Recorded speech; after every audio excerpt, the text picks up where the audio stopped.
မြတ်စွာဘုရားကပိယတောစာယတိတောဟောချစ်ချင်းကြောင့်စိုးရိမ်ပူပန်မှုဖြစ်ရတယ်မချစ်ပါနဲ့လို့ပြောတာချစ်ရင်တော့ပူလောင်ရမှာပဲချစ်တဲ့စိတ်ရှိရင်စိုးရိမ်စိတ်ကအရေးလိုပါလာတတ်တာအချစ်ကြောင့်ပူလောင်လာတဲ့အခါဒါသဘာဝတရားပဲလို့စိတ်ရဲ့သုံးသပ်နိုင်ဖြစ်ပါတယ်ဦးဇင်းတို့ဒီမှာဘာမှမရှိတဲ့အရာကိုနဲ့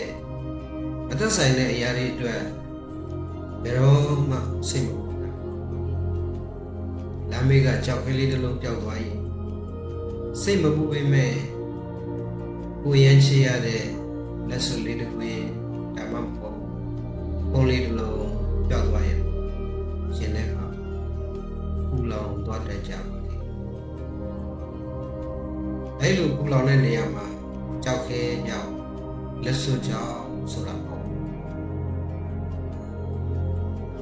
ကိုတံမိုးထားလို့ခံစားနေကြရတာဖြစ်ပါတယ်တကယ်တော့တံမိုးဆိုတာဘုံတရပစ္စည်းအရာဝတ္ထုလူပုဂ္ဂိုလ်ဘယ်လိုအရာမျိုးမဆိုကိုချစ်ခင်တဲ့မျက်နှာနေတံမိုးရှိနေတာပါပဲအဲ့လိုအရာဝတ္ထုတွေဆုံးရှုံးသွားတဲ့အခါမှာပူပန်မှုတွေဖြစ်နေတာအဲ့ဒီအရာဝတ္ထုတွေပေါ်မှာချစ်ခင်တဲ့တွေ့တာတွေရှိနေတယ်ကိုယ်နဲ့မသိတဲ့သူတယောက်နေမကောင်းဖြစ်တာတဲ့ကိုယ်အသက်ထမကချစ်ရတဲ့မိဘဇနီးမယားလေးယောက်ျားဒါမှမဟုတ်သားသမီးနေမကောင်းဖြစ်ပို့ပြီးတော့တခြားရာတွေအတွက်စိုးရိမ်ရအဲ့လိုစိုးရိမ်တာ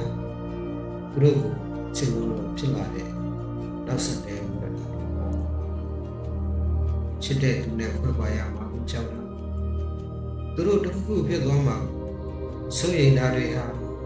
ချစ်ချင်းလို့ခေါ်တဲ့ပိယကလည်းစင်တက်လာတာချစ်တဲ့သူများကြီး